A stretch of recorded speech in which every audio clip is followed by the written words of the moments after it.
Hello everyone, जय सिया राम आप सभी को। तो अभी इससे पहले हमने किसका आइंस्टीन का एक्सप्लेनेशन देखा था।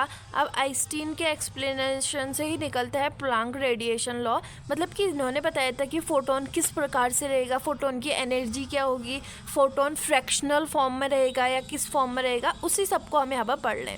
तो इसकी शुरुआत सबसे पहले अगर हमको पेपरों में लिखना है तो सबसे पहले शुरुआत करेंगे बहुत अच्छी सी हेडलाइन जिसका नाम होगा प्लांक रेडिएशन लॉ, और उसके नीचे लिखेंगे the energy distribution in black body radiation could not be explain by the application of classical mechanism.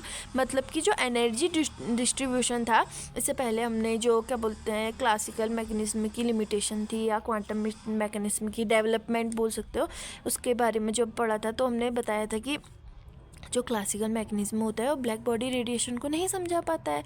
तो अब ब्लैक बॉडी रेडिएशन को प्लांक भाई साहब ने समझाया है। तो उन्होंने क्या समझाया है अब देखते हैं, ठीक है।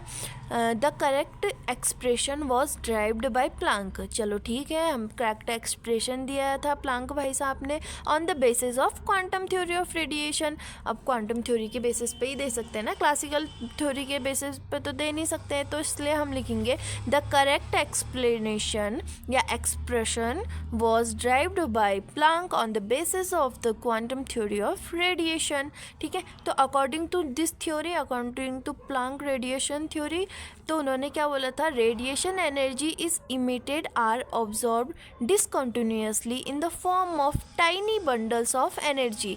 टाइनी बंडल बोलो या पैकेट बोलो इज नोन एज क्वांटा। उन्होंने फर्स्ट बात में यही बोला था कि जो एनर्जी इमिट होगी, ठीक है, जो रेडिएशन या एनर्जी इमिट होगी या एब्जॉर्ब होगी, किसी मेटल सरफेस द्वारा एनर्जी इमिट होगी या ऑब्जॉर्ब होगी, वो क्या होगी, डिसकंटिन्यूअस फॉर्म में होगी। डिसकंटिन्यूअस होगी मतलब कि कॉन्टीन्यूअस नहीं होगी, टूटी हुई होगी, और टाइनी बंडल या पैकेट के रूप में होगी, पैकेट ऑफ एनर्जी या टाइनी बंडल ऑफ एनर्जी के रूप में होगी, जिसको हम क्या बोलते हैं, क्वांटा बोलते हैं। क्वांटा आर फोटोन भी बोल सकते हैं, ठीक है। तो दूसरे पॉइंट पे आते हैं, इससे पॉइंट आपका क्लियर हो गया होगा, ठीक है, नॉर्मली आसान है। तो सेकंड पॉइंट पे आते हैं, each energy of quanta is E equal to h nu. Photon की एनर्जी कितनी होती है, इन्होंने बताया कि फोटोन की एनर्जी एच न्यू, जहाँ पर nu frequency of radiation and h is Planck constant. आ जाते हैं हम वाले पॉइंट पर, a body can emit or absorb energy in the whole number of quanta E equal to NHU। मतलब जो बॉडी होगी, कोई भी बॉडी अगर हमारी क्या बोलते हैं लाइट को इमिट कर रही है या लाइट को अब्जॉर्ब कर रही है, ठीक है, लाइट को इमिट कर रही है, लाइट को एब्जॉर्ब कर रही है, वो किस फॉर्म में करेगी, पहले तो पता है कि फोटोन के रूप में करेगी। अब आधे फोटोन के रूप में करेगी या पूरे फोटोन के रूप में करेगी, होल नंबर ऑफ क्वांटा के रूप में करेगी। तो हम एनर्जी का फॉर्मूला लिख लेते हैं, E इक्वल टू NHU, जहाँ पर N की वैल्यू क्या होगी, 2, 3, 4, 5, 6 होगी, कभी भी 1/2 NHU नहीं होगी। ये अलग ही पॉइंट में दूसरे पॉइंट में हमने समझाया है। A body can not emit or absorb energy in the form of fractional number of quanta.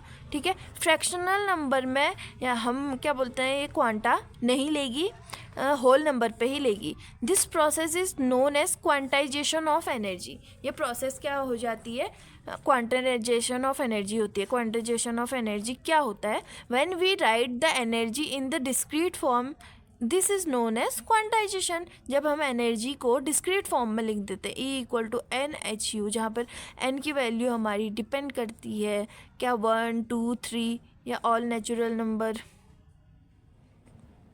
ठीक है, तो उस पर डिपेंड करती है। तो हमारे क्या हो जाएगी, इसको ही हम क्या बोलेंगे, क्वांटाइजेशन ऑफ एनर्जी बोलेंगे। थैंक यू फॉर वॉचिंग, जय सिया राम। पढ़ाई